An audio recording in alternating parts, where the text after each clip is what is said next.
The imposter syndrome is what actually is the root of a lot of these things. Like when you talk about outside of that 2 hours of being lubricated and whatnot, that's actually not you. And people are like, well, people won't, I'm afraid that I won't be as funny, or I won't be this, or I won't be that. Yeah, you're not as fun. And it's like, no, you probably are fun. You just don't actually know who you are.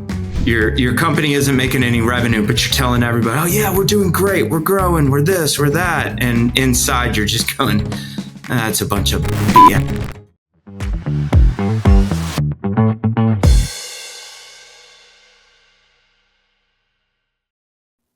Welcome to Outsource to Profits. I have a fantastic guest and a personal topic that we're going to dive into that the world of founders struggle with.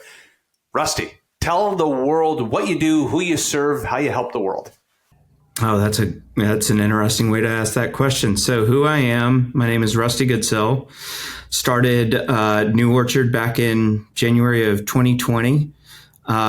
Who I serve, personally, I serve my family, but professionally, we provide our software to consultants, strategic advisors, business coaches, for them to use on their clients. Basically accelerates the diagnostic process and removes subjectivity.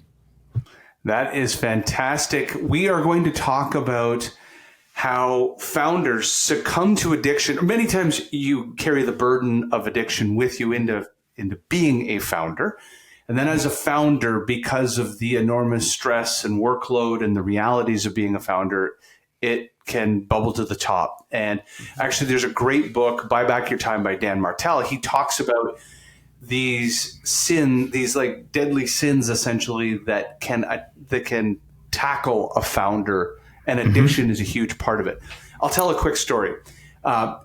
Many addictions. I think that I have an addictive personality, and one of those is around work. It's the weirdest feeling. When I put a laptop down and I have a moment, I call it mind time versus grind time. When I have mind time and I can sit in my outdoor office at the cottage with a laptop, there's this crazy sense of relief. Like there's a comforting factor in work for me.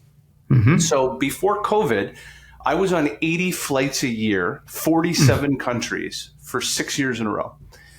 COVID happens. We fly home. We end up what we think was going to move to the cottage for a weekend to get away from people because people are throwing masks on their face. And it ended up being 2 years we lived at the cottage. So we're about a month into living at the cottage, and I'm in my outdoor office, door open, looking at the lake, and my son and his buddies from the cottage are walking by my outdoor office. They have no idea that I'm in there. And I heard my son say, it's kind of nice to have my dad around because I didn't really know him. He's 8 at the time. Wow. So I've been gone that long. And it was one of those wake-up calls, like I have an addiction and other things that we're going to talk about today, were like alcohol as an example. So why do you think, so play like Sigmund Freud for a second. Mm-hmm. Why do you think that addiction is so prevalent in the founder community? If you are like, you had a crystal ball and you try to go back to people's past, why do you think, let's start on the why it exists.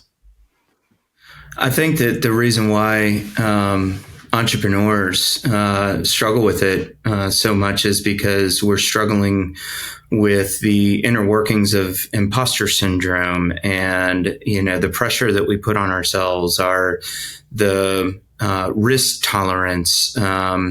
It's not just our risk, it's risk of others. If people have invested in you, you have that pressure. If your family, if your husband or wife or partner has said, hey, go do this, you have that pressure as well, as you want to perform. And a lot of us are highly competitive.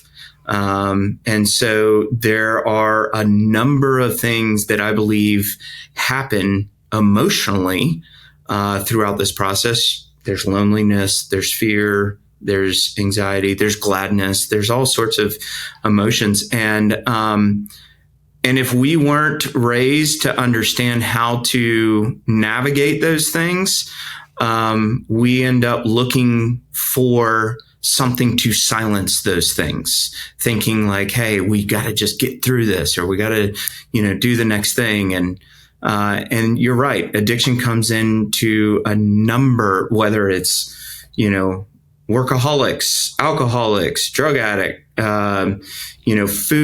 The self-saboteurs, that's what Dan Martell calls it. Yeah, exactly. Yes. So that's the reason why I think it's so alive and well.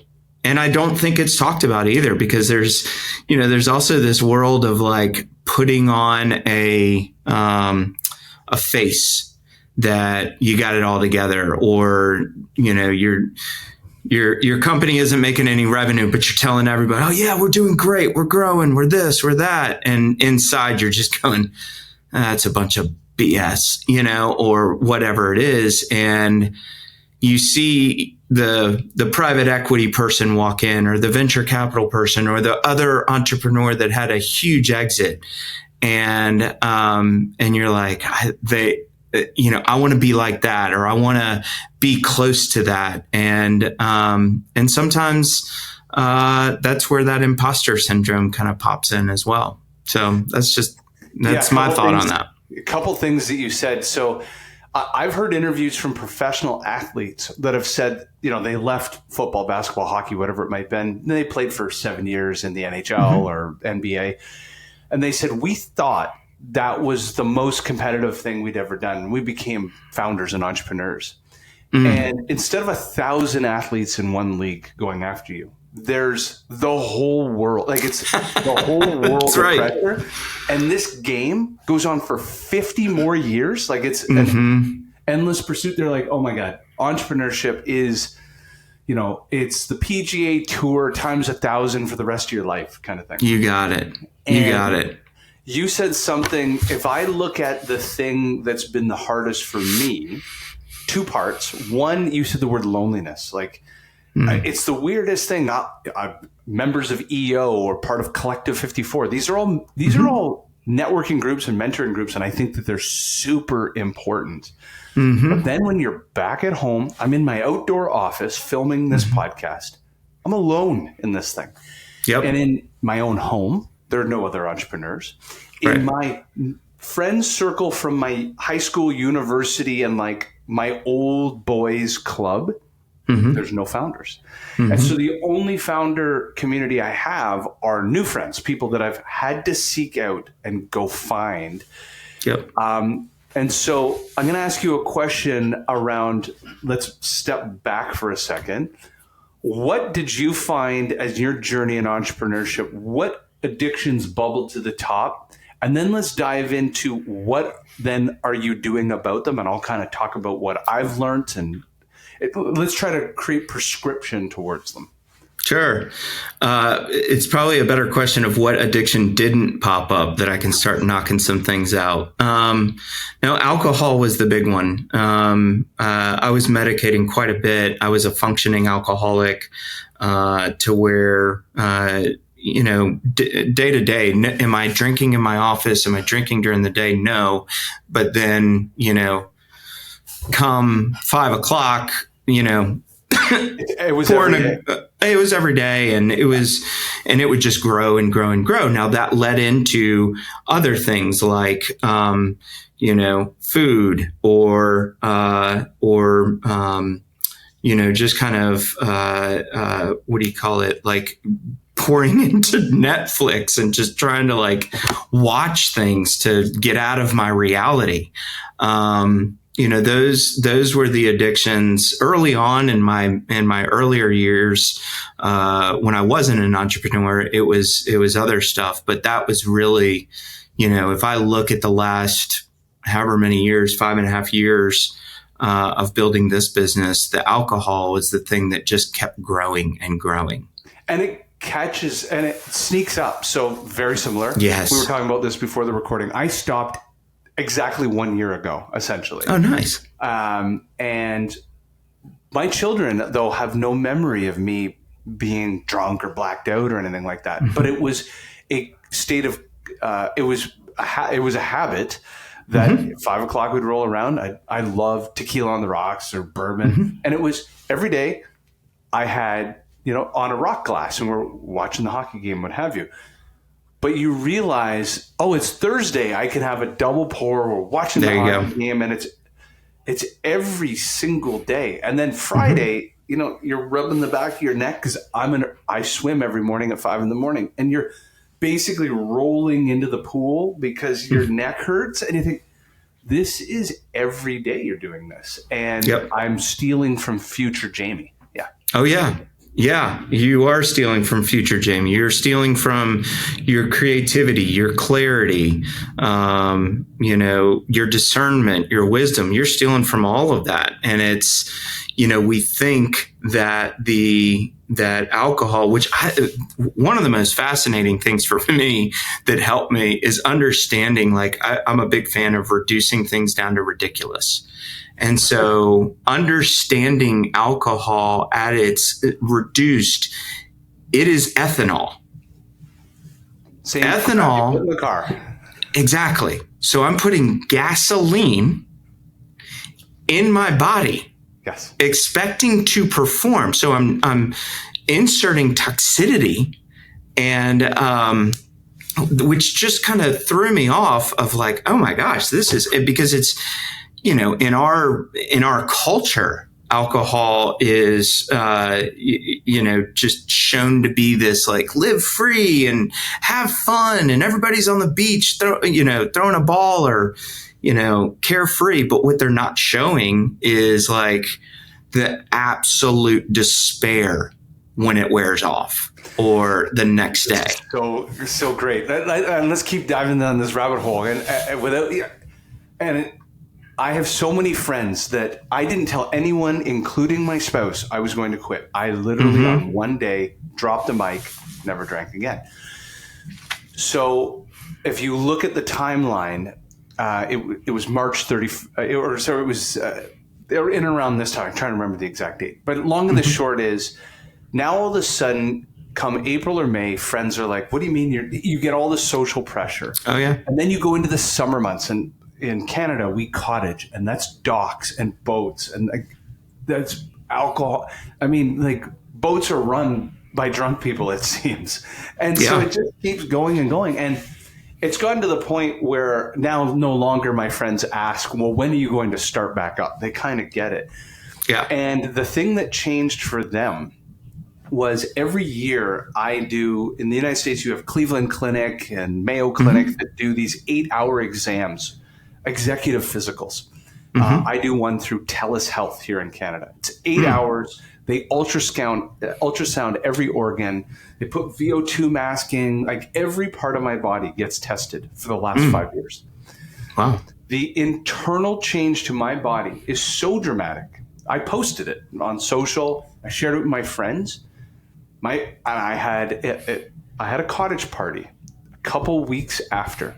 4 of my friends quit drinking. Nice. It was like the scientific change to my body. I had been doing the exact same fitness routine, water skiing and swimming and the whole bit. Nothing changed other than alcohol. Yeah. The amount of visceral fat and muscle mass gain, and because to your point, I'm pouring gasoline into my body. And what I tell other people who say, well, I can't quit. And I said, other than the 1 to 2 hours where your hips are lubricated at a social event and you feel you're more social, that took a long time for me to rebuild the muscle of being at a social event. And then all of a sudden you realize, oh my God, my questions are sharper. And like, I'm actually a sharper person at social events now, rather than you're present, saying dumb things. Yeah. But other than that 1 to 2 hours of lubrication, the whole next day, I could do a Costco run at 6 a.m.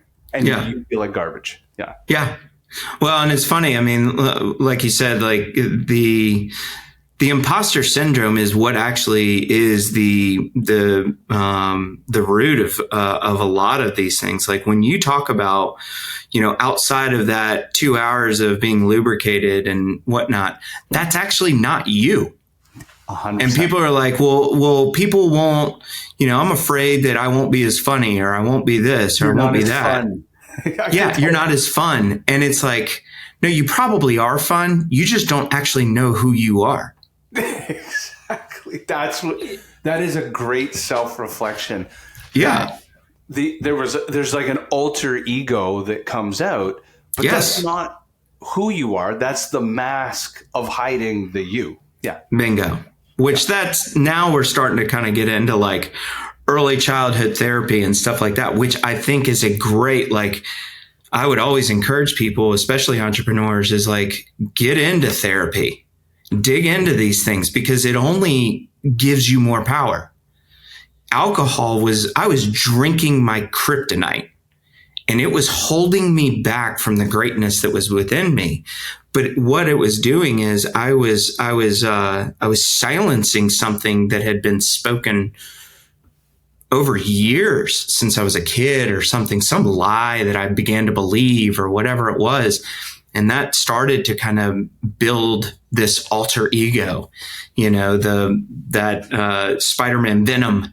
Venom just kept growing and growing. I actually don't know if that's a great analogy. I just saw my kid watch it the other day. So I know the movie where he's like right. black alien inside of him.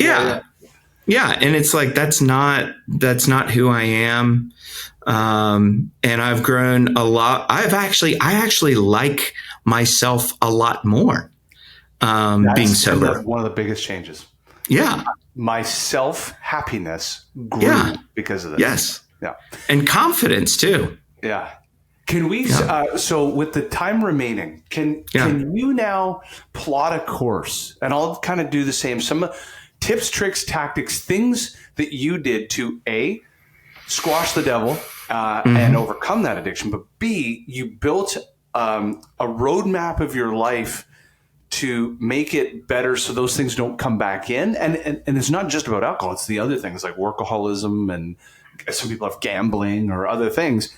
Mm-hmm. What did you build for you and your business to make you successful? What did I build in my business? I think that's a kind of a two-part question. So what I realized is I built my business intoxicated. Mm-hmm. So there was a lot of codependency. There was a lot of inappropriate delegation of leadership because of my feeling of inadequacy, which led to a fragmented organization. And so when I became sober, I had to first put the fragments of myself back together. Then I had to focus on reinserting myself with my family, and then approaching my business and understanding, okay, what have I done? And how do I need to own what I've done? A lot of amends made during that time. So I honestly think it's in that order too. So, one thing that you said earlier, my story is not like yours in the sense of I didn't just decide to, get so. Yeah. And mine was, I was an alcoholic, and I had a problem. And so I had to step into a situation to where it was like, I need help. And so I had to learn from others of what it means to function sober. I had to, go and hire a trainer, a therapist, or go to a boot camp, also known as an intensive or something along those lines. And I began to, now luckily I had surrounded myself with great friends, brothers that I had been walking through life with for years, that they love me no matter what, whether I'm drinking or I'm not drinking. And so they were supportive and encouraging throughout the entire process. If I didn't have that, I think it would have been much more difficult. But, living that transparent life with them, with my wife, even with my kids, was part of my prescription. And then also, kind of owning it within the office, within the place that we work, of like, hey guys, here's the reality. I've failed you in some of the ways that I've approached things because I believed lies. And, for some people are like, that sounds too soft and, heartfelt and whatnot. That may not be for you. For me, that's just how I live. I'm pretty transparent, pretty open book. I got no shame in what I'm doing. And I had to give the freedom to the people that had helped me build this, the freedom to be angry, the freedom to be happy about it, the freedom to be like, well, okay, well, what's next? And then just kind of walk through that together. So that was my prescription. I continue on making more room for my sobriety. So what I mean by that is I don't go into an environment wondering, how do I fit my sobriety into this? I walk into a situation saying, how does this situation fit around my sobriety? Because in order for me to be present, like what you were talking about as your kid walks across, like those are the most important parts of like, I want to be present. And that is the most important thing. And the thing that was keeping me from being emotionally, physically, spiritually, whatever present was a lack of sobriety. So my sobriety takes up as much room as it needs right now. That's fantastic. This was really good. I'll only add a small nugget from myself, and I'll use work-life intersect or work-life balance as that addiction. Back to the original story that I told, in the last few years, I designed a working model for my work life. I call it mind and grind time. Mm-hmm. What I discovered is if you let me, I'll work from sunrise to sunset all day, 7 days a week. And I don't have, other than like I have a lot of extreme sports that I do, but outside of that, I didn't have anything to do other than work. So the moment somebody was like, I have any free time, I'd pick up a laptop and work. So what I've designed is that Mondays is all internal. I'm with my HR team and my sales team and the whole day. And it's a mind day. And then the second half of that day is content creation. Yep. Tuesdays, Wednesdays, Thursdays is a gauntlet it's a Zoomathon, I'll call it. Because I have an offshore agency in Bangladesh, I usually start my day at 7 a.m. calls, and it goes, I work all day, all night. So for those 3 days, it's crazy. But on Thursday night, I can feel the slow physical transformation because Fridays, I take 0 outside calls. In the spring, summer, and fall, there's a group of us that go water skiing in the morning. My mind unlocks. And all of a sudden, the strategic ideas start to come out. But the best ideas come Saturday morning because I've now had 24 hours for my brain to be strategic, not be like a worker bee. And I have all these intellectual property ideas or like sales campaign ideas. And I take Fridays, Saturdays, and Sundays. Oh, you gotta be kidding me. And every Sunday, I write a newsletter to our investors and myself. It's like a newsletter back to myself. And it's about 5 to 10 pages. And it's everything that's going on in the business and how we're progressing and how we're doing that week. And it's very cathartic because I'm reading last week's newsletter and I'm seeing something I might need to work on or think about. And anyways, long and the short is I've designed a model that prevents me of just working all day long. It is very structured. You can't get into my calendar on certain days of the week. Yeah.